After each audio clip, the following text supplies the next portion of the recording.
So when you look at the top 4 counties in the United States for fertility, these are counties that actually have fertility way about double the national average, so way above fertility needed for replacement. At first glance, they don't have much in common. One is in suburban New York City. It's mostly very religious Jews. One is in Utah.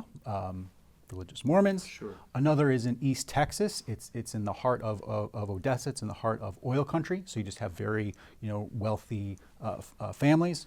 And then another is in kind of southern North Carolina. And you're like, well, what is Onslow County? Why is this one county in the middle of North Carolina so fertile?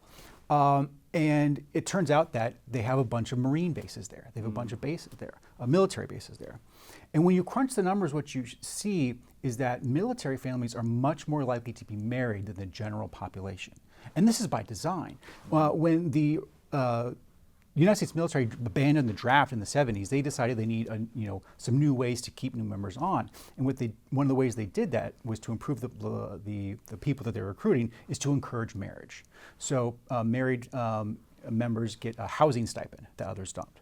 And there's a bunch of other advantages that the military does. And they just overall promote marriage. And so what this means is that when you have a county or a community that has lots of military workers, military bases, you're going to have a marriage rate that is much higher than the rest of the nation. And so that is why Onslow County is on that list. And then when you go back to the other counties, you see the same story. The religious Jews, much more likely to be married than everyone else. The religious Mormons, much more likely to be married than everyone else. When you have an industry that is 80% male, as the oil industry is in Texas, and they're getting a good amount of pay, that means the marriage rate is going to be much higher in Odessa than it is in the rest of the nation. So while these counties on the face of it don't have much in common, when you dig down and look at the family structure, it is. You see in all of these counties much more higher marriage rates, and that leads to a much more higher fertility rate.